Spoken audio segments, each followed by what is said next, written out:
سیدھی بات ہے، ہمارا ایمان ہے عمر بن خطاب رضی اللہ عنہ، کوئی ہمارے ایمان کو ہم سے نہیں چھین سکتا، 100 دفعہ لاکھ دفعہ کوشش کرو۔ اور ایسے ملزم مجرم گرفتار ہوئے، اور ہمارے اداروں کو اب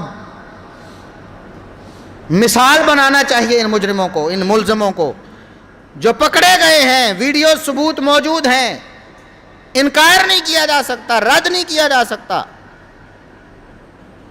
ان کو پکڑ کر ان کو نشان عبرت بنایا جائے۔ لیکن ابھی ایک اور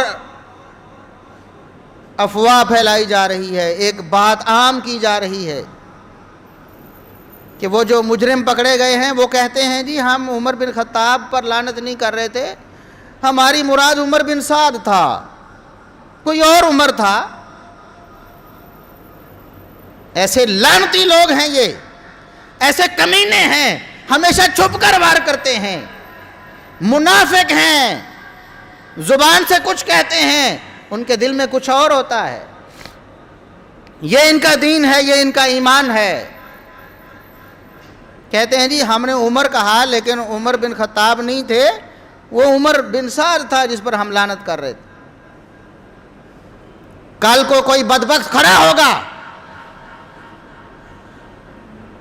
وہ چوتھے خلیفہ راشد علی بن ابی طالب رضی اللہ عنہ، ان کی توہین کرے گا، علی کا نام لے کر نعوذ باللہ ایسی حرکت کرے گا بدبخت، اور کہے گا میں کسی اور علی کو مراد لے رہا ہوں۔ کیا کرو گے بدبختو؟ پھر تم حقیقت میں اہل بیت کی توہین کروانے والے ہو، تم راستے کھولتے ہو، چور دروازے تم دیتے ہو بدبختو۔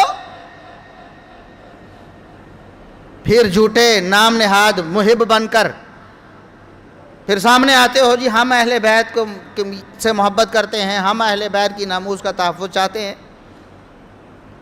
تم خود چور راستے دیتے ہو دوسروں کو۔ عمر بن خطاب رضی اللہ عنہ کی توہین کے لیے ایسے دروازے کھولو گے تو علی بن ابی طالب رضی اللہ عنہ کی توہین کا دروازہ کھلے گا جو اہل سنت کبھی نہیں کھلنے دے۔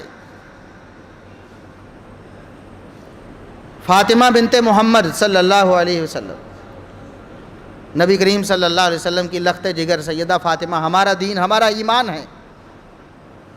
کوئی کل کو بدبخت کھڑا ہوگا، فاطمہ کا نام لے کر گستاخی اور توہین کرے گا، بعد میں کہے گا کہ میری مراد کوئی اور فاطمہ تھی۔ کوئی مسلمان کوئی مومن برداشت کرے گا اسے؟ حسن ابن علی رضی اللہ عنہما، ان کی کوئی توہین کرے گا، ان پر تبرہ کرے گا، نعوذ باللہ ان کا پتلا جلا کر ان کی گستاخی کی کوشش کرے گا، بعد میں بچنے کے لیے، قانون سے بچنے کے لیے یہ بہانہ بنائے گا میں کسی اور حسن کو کہہ رہا تھا۔ حسین ابن علی رضی اللہ عنہما، ان کی توہین کرے گا، بعد میں کہے گا کہ حسین تو بہت ہے دنیا میں نے کون سا حسین ابن علی کہا تھا؟ تم ہو بدبختو جو چور دروازے کھولتے ہو نبی کے اہل بیت کی توہین کے لیے، نعوذ باللہ ثم نعوذ باللہ۔ ہم قطعاً ایسا نہیں کرنے دیں گے۔ ہمارے اداروں کو ہوش کے ناخن لینے چاہیے، ایسے لوگوں کو نشان عبرت بنا کر آئندہ ایسی کسی بھی گستاخی کا دروازہ بند کر دینا چاہیے۔